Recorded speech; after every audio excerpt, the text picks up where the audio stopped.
Vous êtes bien installés? Oui. Alors, on va continuer notre étude sur le livre de Job. Nous en sommes à la 7e prédication.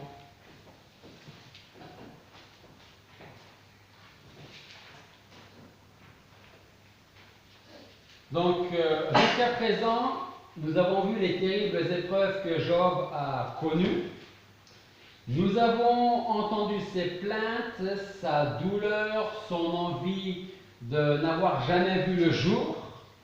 Et après cela, ses 3 amis sont arrivés auprès de lui et sont restés auprès de lui durant une semaine complète à ses côtés sans dire un mot. Mais voilà qu'au chapitre 4 et 5, un de ses premiers amis, Eliphaz, va prendre la parole et puis après lui vont suivre les 2 autres amis. Alors on va prier avant d'aller en Job et de voir ensemble la parole de Dieu. Prions. Seigneur, nous voulons te remercier de nous permettre de tenir ta parole entre les mains. Et ce matin, nous voulons te demander de nous disposer favorablement, que nous puissions être attentifs à ce que tu veux nous enseigner, que tu fasses en sorte que nous puissions mettre de côté toutes nos préoccupations, nos projets, la vie d'à côté, pour que nous puissions être totalement centrés sur notre Seigneur Jésus-Christ, sur ta parole et sur ton enseignement. Merci de nous instruire, de nous conduire et de nous fortifier ce matin. Et c'est en ton nom que nous te prions.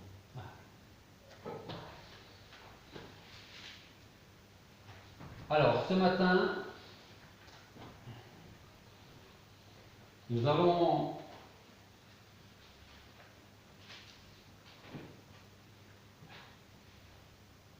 voir en plusieurs parties les chapitres 4 et 5. Alors peut-être on va commencer par lire le chapitre 4. Job, chapitre 4. Alors Eliphaz de Théman prit la parole et il dit: Si l'on tente de te parler, te fâcheras-tu? Mais qui pourrait retenir ces paroles?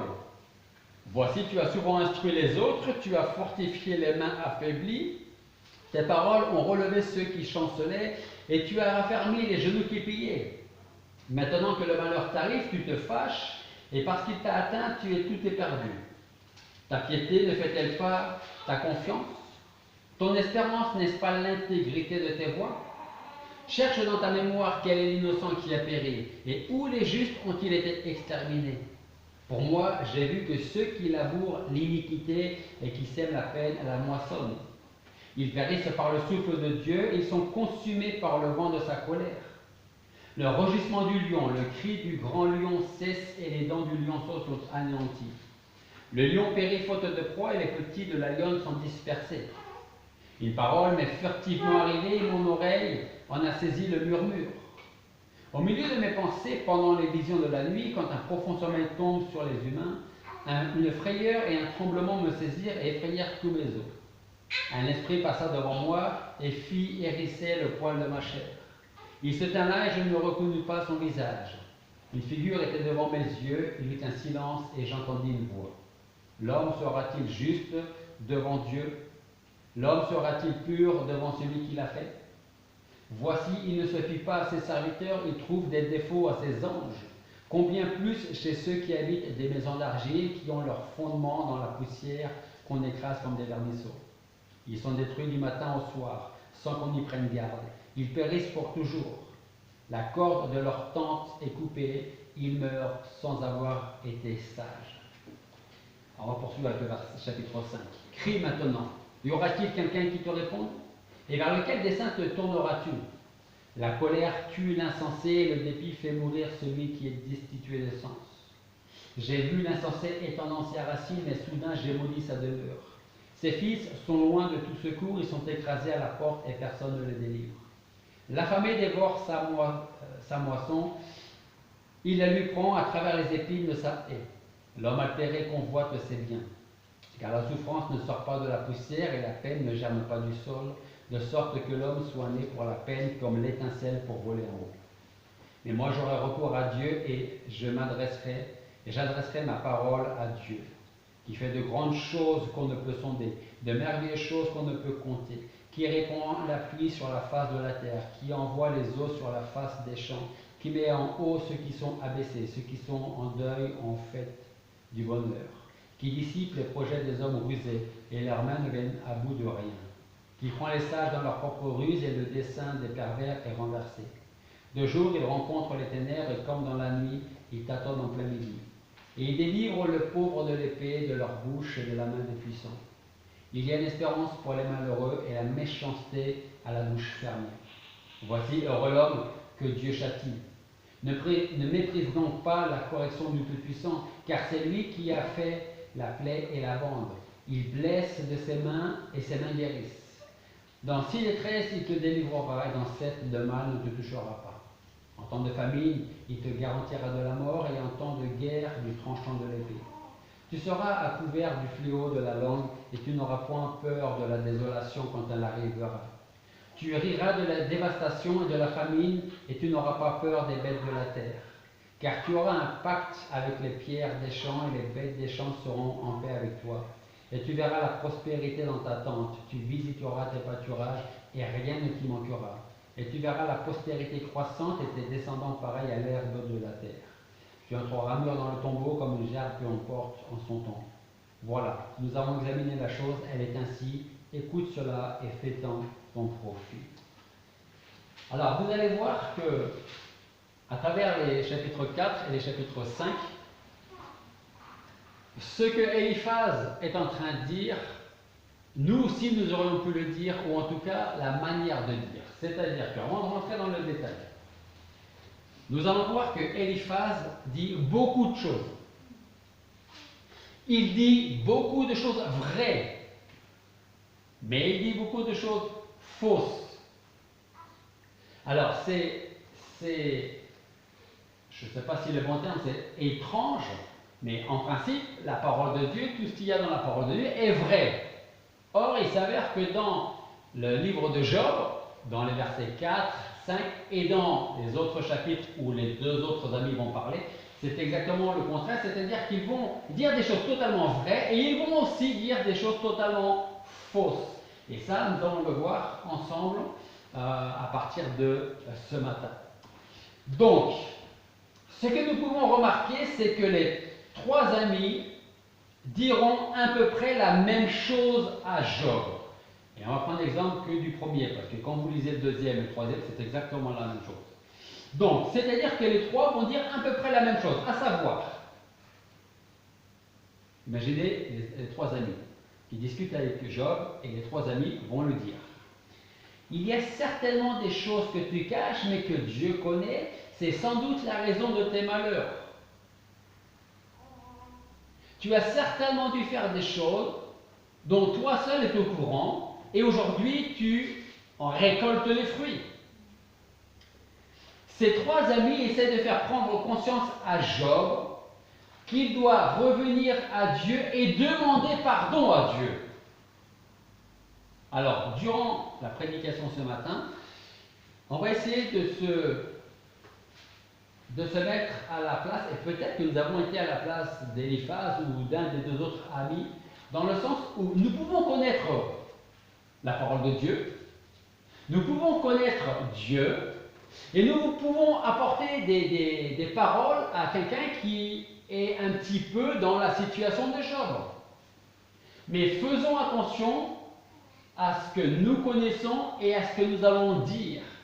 Parce qu'on peut être complètement à côté de la réalité, tout en disant des choses vraies, ou on peut être dans l'erreur en voulant aider la personne. Alors, avant de rentrer plus en détail dans ces deux chapitres, retenons certaines choses. Premièrement, comme je vous l'ai dit, dans le livre de Job, les trois amis disent beaucoup de bonnes choses. Ça, c'est très bien. Deuxièmement, ils savent beaucoup de choses sur Dieu. Troisièmement, ils disent beaucoup de choses fausses concernant Dieu et ou Job. Et enfin, quatrième point, ils diront des choses vraies, mais qui n'ont aucun rapport avec Job et la situation de Job. Ok? Donc, Les amis vont dire de bonnes choses. Les amis connaissent beaucoup de choses sur Dieu. Et j'insiste sur le terme, sur Dieu. Ils disent beaucoup de choses fausses concernant Dieu et ou Job. Et enfin, ils diront des choses vraies mais qui n'ont rien à voir avec Job et sa situation. Alors, on va prendre quelques exemples. Versets 2 à 6. Job chapitre 4. Versets 2 à 6. Nous lisons. Si on tente de te parler, est-ce que tu vas te fâcher? Est-ce que tu vas te mettre en colère? Mais qui pourrait retenir ces paroles? Verset 3. Voici, tu as souvent instruit les autres et tu as fortifié les mains affaiblies. Tes paroles ont relevé ceux qui chancelaient et tu as raffermi les genoux qui pliaient. Et maintenant que le malheur t'arrive, tu te fâches et parce qu'il t'a atteint, tu es tout éperdu. Ta piété ne fait-elle pas ta confiance? Ton espérance, n'est-ce pas l'intégrité de tes voies? En fait, vous savez ce que Eliphaz est en train de dire ici? Eliphaz est en train de dire, tu as conduit beaucoup de personnes à Dieu. Tu les as aidés. Tu les as relevés. Tu les as encouragés. Mais maintenant, c'est à moi de te reprendre et de te dire ce que tu dois faire. Alors, vous posez une petite question. Répondez pour vous-même. Quand on imagine que Eliphaz est en train de dire, rappelle-toi toutes les personnes que tu aides et que tu as amenées à Dieu, que tu as encouragées. Maintenant, c'est à moi de te dire ce que tu dois faire. Est-ce que Eliphaz fait bien ou pas? Rappelez-vous que les trois amis sont sincèrement là pour vraiment vouloir aider Job. Ok? Pour l'instant, ils ne sont pas là pour juger Job. Ils sont là pour vraiment l'aider. Donc Job, pour résumer le verset 2 à 6, dit, rappelle-toi tout le bien que tu as fait, maintenant, laisse-moi te dire ce que tu dois faire. On va un petit peu plus loin, verset 7 à 12. Toujours chapitre 4. Cherche dans ta mémoire quel est l'innocent qui a péri et où les justes ont-ils été exterminés? Pour moi, j'ai vu que ceux qui labourent l'iniquité et qui sèment la peine la moissonnent. Ils périssent par le souffle de Dieu, ils sont consumés par le vent de sa colère. Le rugissement du lion, le cri du grand lion cesse, les dents du lionceau sont anéanties, le lion périt faute de proie et les petits de la lionne sont dispersés. Une parole m'est furtivement arrivée et mon oreille en a saisi le murmure. Alors c'est intéressant parce que pendant que je vous lis ce passage, je suis en train de penser à l'étude qu'on a fait ce matin. Et la semaine dernière, c'est-à-dire, qu'est-ce que ce passage, qu'est-ce que les versets 7 à 12 sont en train de nous dire? Qu'est-ce que ce passage est en train de nous enseigner? Qu'est-ce qu'à votre avis, Eliphaz est en train de dire dans ces versets 7 à 12 à Job? C'est très simple. Eliphaz commence ce verset 7 et il dit, cherche un peu dans ta mémoire, et est-ce que tu connais un innocent qui a péri?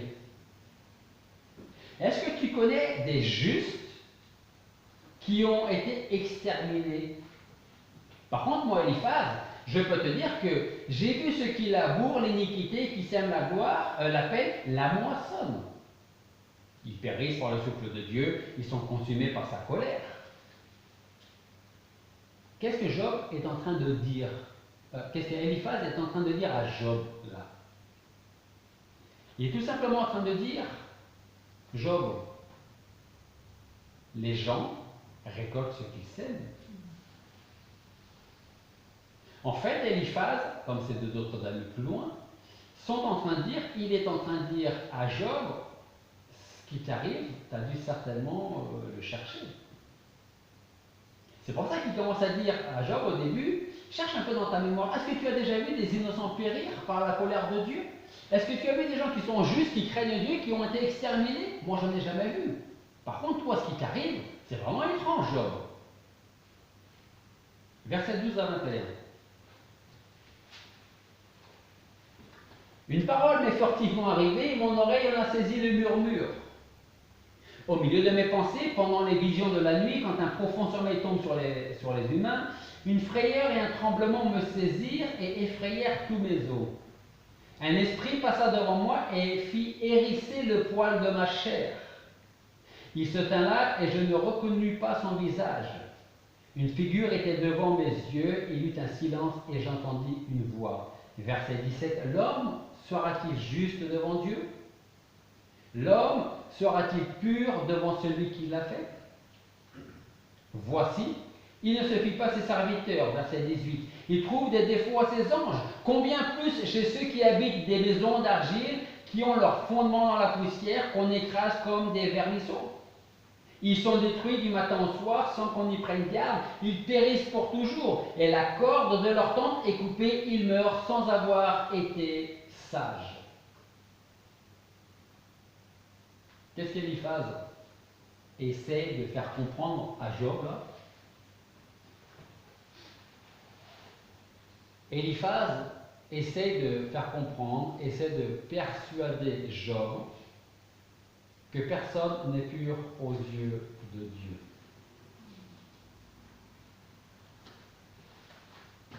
On va s'arrêter pour l'instant avec le chapitre 4.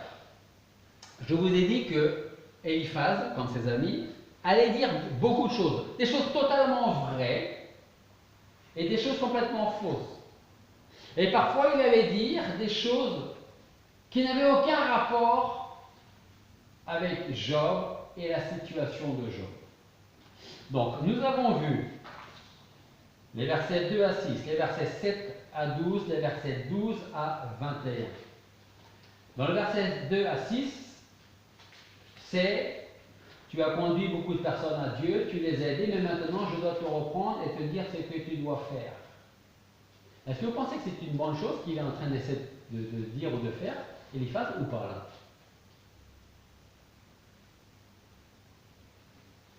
C'est bien de se poser la question, hein? Est-ce que c'est une bonne chose ce qu'il tente de faire ou de dire dans les versets 2 à 6?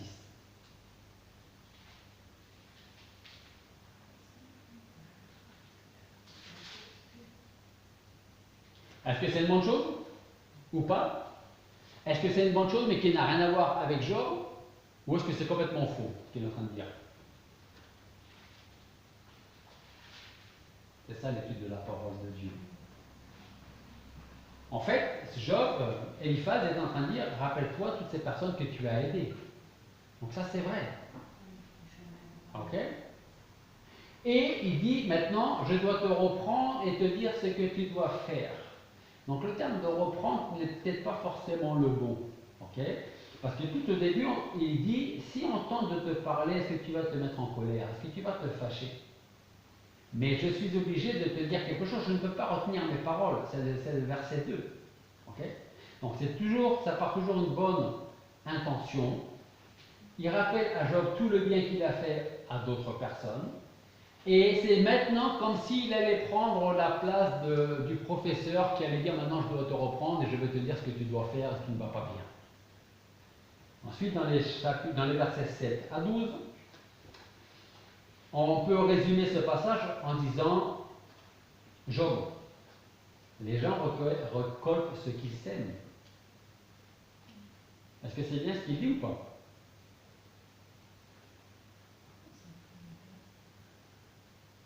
La question est simple.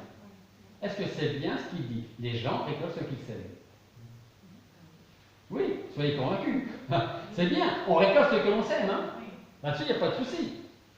Mais dans le contexte, Éliphaz est en train de dire une vérité, les gens récoltent ce qu'ils sèment. Mais dans son esprit, à lui, à Éliphaz, c'est Job, tu récoltes ce que tu as semé et que personne peut-être ne connaît. Mais toi, tu sais pourquoi tu récoltes tout ce que tu as là maintenant. Donc, Éliphaz dit des choses vraies, mais qui n'ont rien à voir avec Job et sa situation.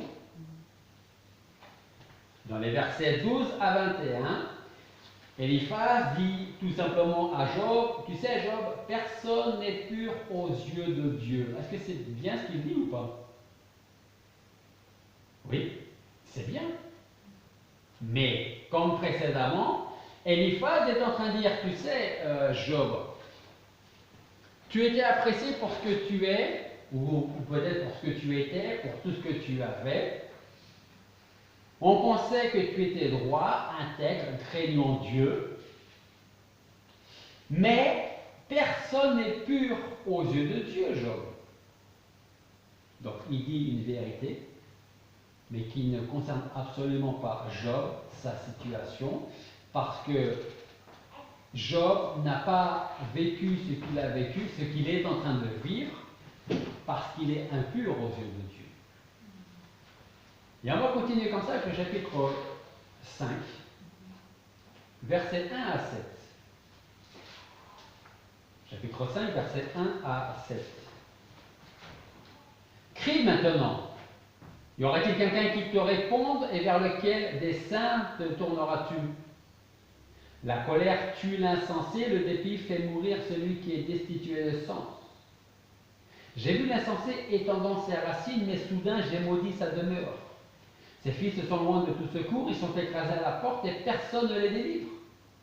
L'affamé dévore sa moisson et la lui prend à travers les épines de sa haie. L'homme altéré convoite ses biens. Car la souffrance ne sort pas de la poussière et la peine ne germe pas du sol, de sorte que l'homme soit né pour la peine, comme l'étincelle pour voler en haut. Ici, Eliphaz ajoute à ce qu'il a pu déjà dire, en disant celui qui ne cherche pas Dieu peut prospérer durant un moment, mais à un moment donné, sa faillite arrive, sa ruine arrive. Et nous, on peut parfois, en tant que chrétiens, être découragés parce que nous voulons servir le Seigneur, nous servons le Seigneur, nous vivons au mieux notre vie pour le Seigneur. Dans notre témoignage, nous lisons fidèlement la parole de Dieu, nous prions à chaque fois que c'est possible. On témoigne à chaque fois que c'est possible. Et puis, parfois, on n'a pas l'impression de voir les fruits arriver. Au contraire, on peut être déçu par des situations, on peut être déçu par des gens, on peut avoir l'impression de manquer de quelque chose et notre voisin qui ne croit pas du tout en Dieu, on a l'impression que tout lui réussit. Là, Eliphaz est en train de dire dans les versets 1 à 7 du chapitre 5, celui qui ne cherche pas Dieu peut prospérer durant un certain temps. Mais à un moment donné, la faillite, la ruine, ça arrive. Et peut-être Job, il ne le dit pas comme ça, mais c'est ce qu'il pense. Peut-être Job que au début, tu as cherché un petit peu à faire la volonté de Dieu, tu as reçu tout ce que tu as eu, mais peut-être qu'aujourd'hui tu as tout perdu parce que tu ne recherches plus Dieu. Ça ne vous fait pas penser à quelqu'un, ça? Qu'on a vu dans le livre de Job quand on a commencé?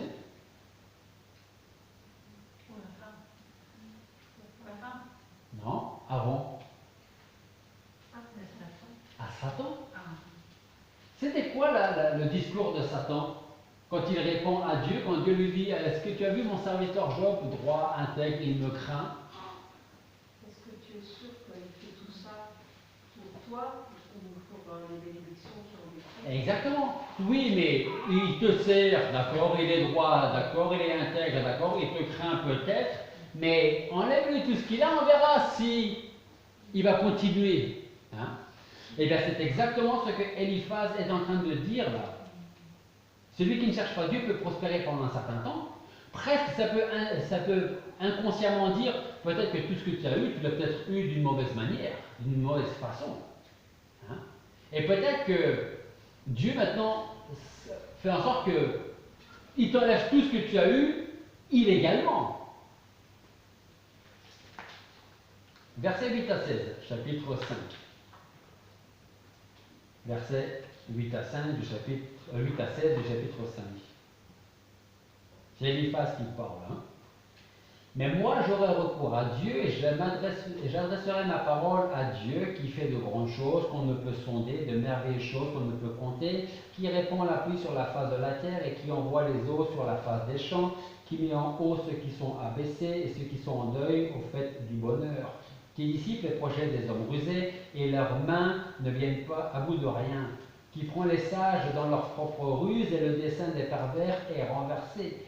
De jour, ils rencontrent des ténèbres et comme dans la nuit, ils tâtonnent en plein midi. Ils délivrent le pauvre de l'épée de leur bouche et de la main des puissants. Et il y a une espérance pour les malheureux et la méchanceté à la bouche fermée.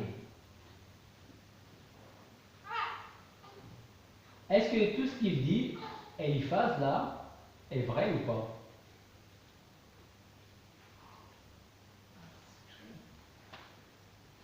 Voici qu'il y a certaines choses vraies et d'autres qui ne le sont pas.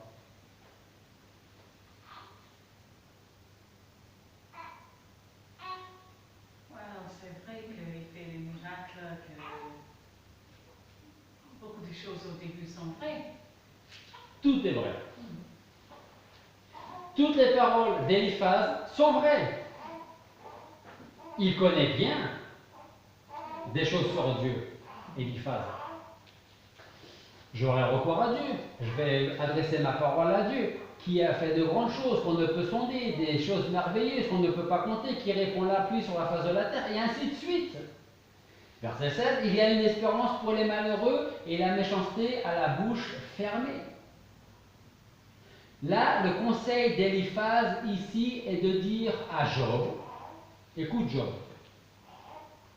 Dieu est souverain et puissant. Apporte-lui tes problèmes. Il commence par dire avec le verset 8, toute la puissance, la grandeur de Dieu, et au verset 16, il y a une espérance pour les malheureux, Job. Autrement dit, reconnais que Dieu est souverain, qu'il est capable de tout, et apporte-lui tes problèmes, tes soucis, et tu verras s'il n'est pas capable de te libérer de tout ça. Versets 17 à 27.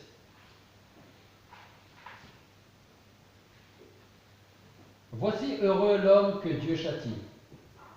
Ne méprise donc pas la colère du Tout-Puissant, car c'est lui qui fait la plaie et la bande, il blesse et ses mains guérissent.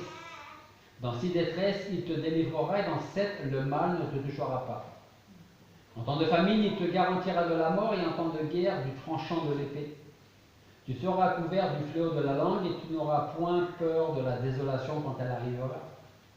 Tu riras de la dévastation et de la famine et tu n'auras pas peur des bêtes de la terre, car tu auras un pacte avec les pierres des champs et les bêtes des champs seront en paix avec toi. Et tu verras la prospérité dans ta tente, tu visiteras tes pâturages et rien ne t'y manquera. Et tu verras ta postérité croissante et tes descendants pareils à l'herbe de la terre.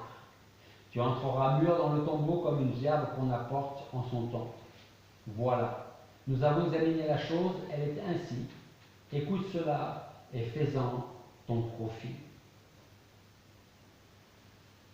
Voilà en quelques mots les conseils et les avertissements d'Eliphaz.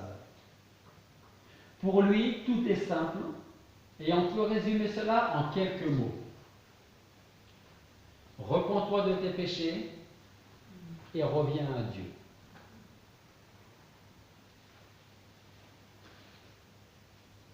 Il commence avec le verset 17, heureux l'homme que Dieu châtie.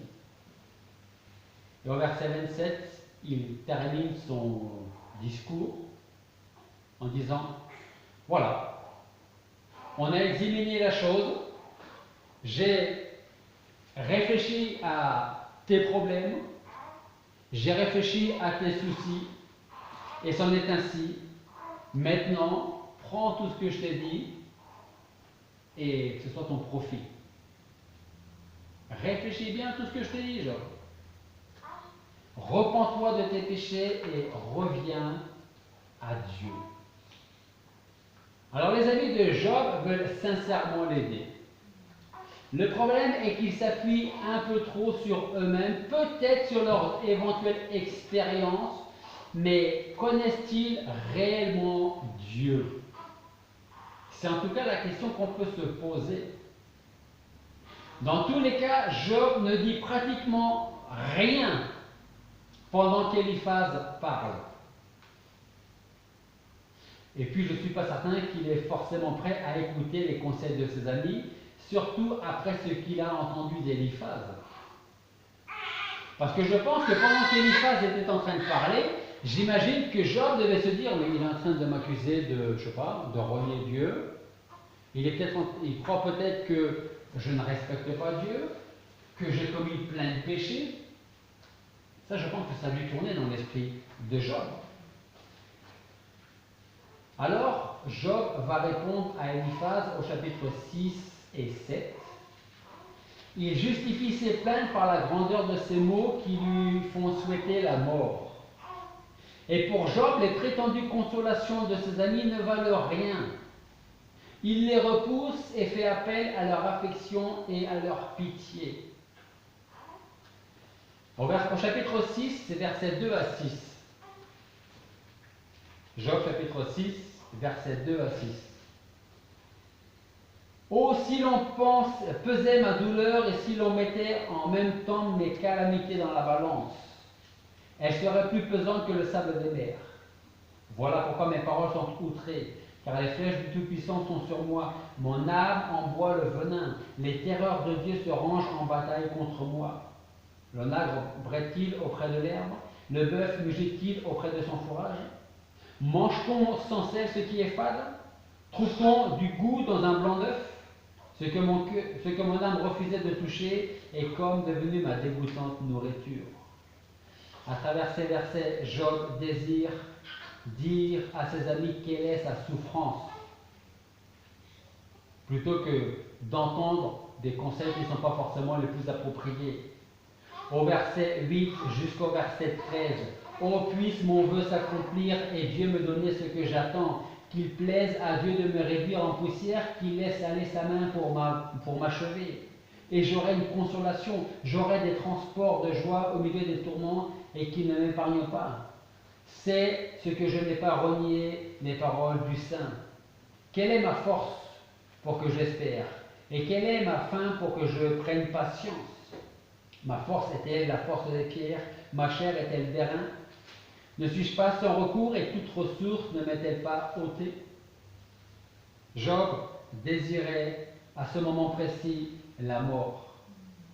La mort qui lui semblait être la seule fin heureuse à ses malheurs. Versets 24 à 30, toujours en Job chapitre 6, versets 24 à 30.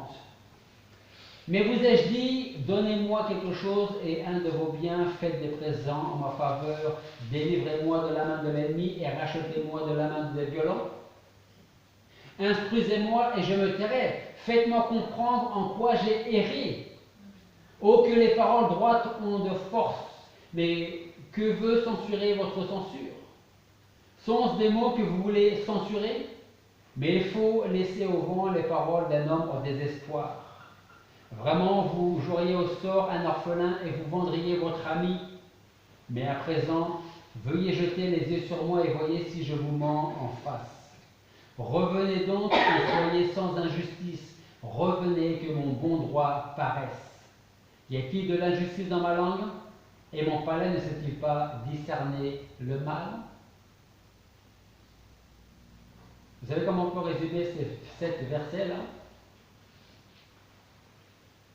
Job est en train de demander dans ce passage, il pose une question, il demande une chose à ses amis.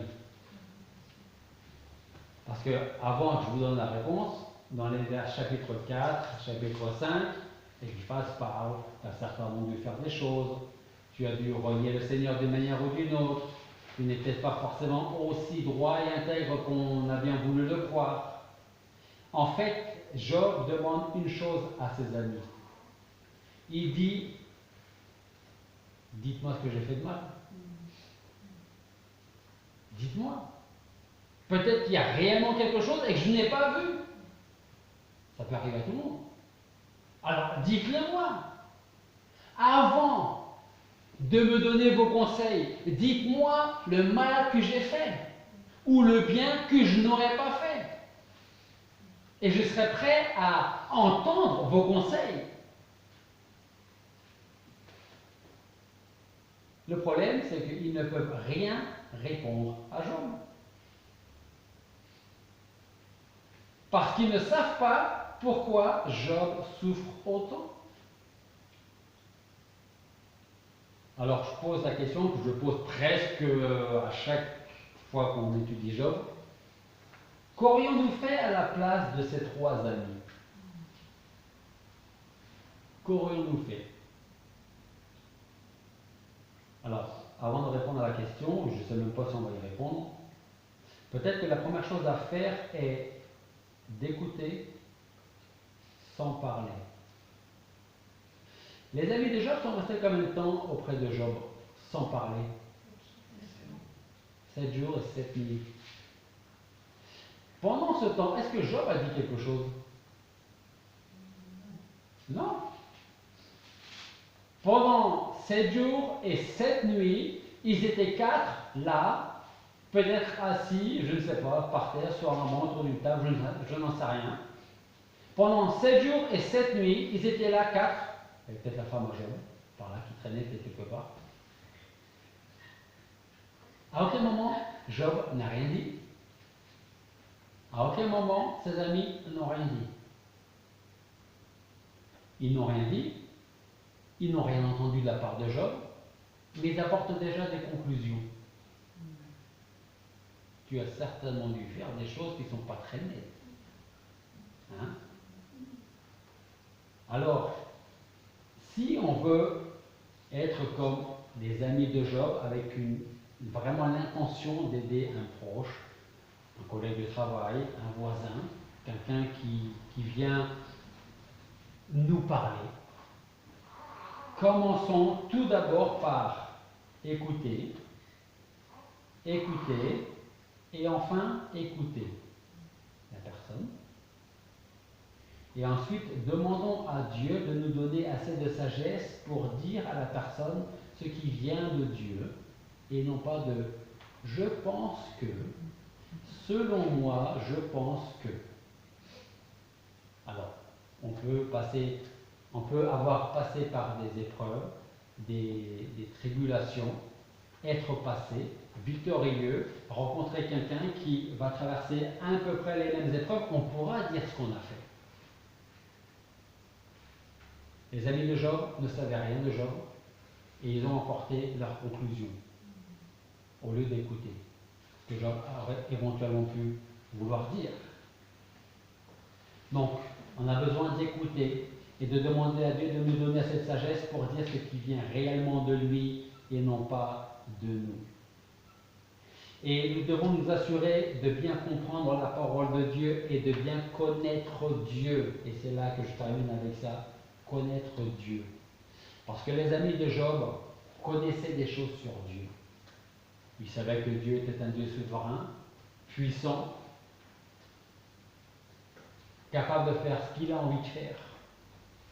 On peut connaître ces choses sur Dieu.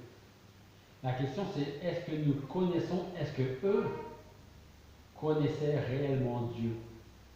Et on peut faire une comparaison. Qui connaissait le mieux Dieu? Job ou ses amis? Hein? De qui le Seigneur parle-t-il quand il dit « Tu as vu mon serviteur » un droit, intègre, me craignant, se détournant du mal. Dieu parle de Job. À aucun moment il parle des amis de Job. À aucun moment Dieu ne dit à Job, je vais t'envoyer 3 de tes amis, ils vont te dire ce que tu dois faire. Et tu les écouteras et tu feras ce qu'ils vont te dire. À aucun moment. Les amis voulaient sincèrement aider Job, mais ils l'ont mal fait. Ils ont dit des vérités et d'autres vérités qui n'avaient rien à voir avec Job. Et ils ont dit des choses qui étaient fausses également. Donc la question, si nous voulons aider quelqu'un, c'est est-ce que nous connaissons Dieu? Comment connaissons-nous Dieu? Et si Dieu le permet, on va répondre à cette question dans 15 jours. Prions. Père Céleste, nous voulons te remercier parce que ce matin, tu nous enseignes encore à travers la vie de Job, à travers les paroles de ses amis, d'Éliphaz que nous avons vu ce matin. Seigneur, nous voulons te demander de nous aider à être une aide pour ceux qui ont besoin de ton salut, besoin d'être réconfortés, encouragés, relevés. Seigneur, nous voulons te demander de nous aider, de nous donner les paroles qui viennent de toi, que nous puissions avoir une oreille attentive, plutôt qu'un cœur qui éventuellement peut dire tu as dû faire des choses qu'il ne fallait pas. Que nous puissions ressembler à notre Seigneur Jésus-Christ, que nous ne soyons pas là pour juger les gens, mais pour les aider et pour les aimer. Merci pour cet amour que tu as eu, que tu as et que tu auras pour nous. Cet amour que nous allons partager dans l'éternité. Alors Seigneur, je vais te prier pour tous ceux qui sont peut-être aujourd'hui, ce matin, en difficulté, dans les épreuves. Que tu veuilles les fortifier, les encourager. Utilise-nous, Seigneur, pour être une aide. Merci pour ce que tu feras à travers nous, pour ta gloire. Et c'est en ton nom que nous te prions.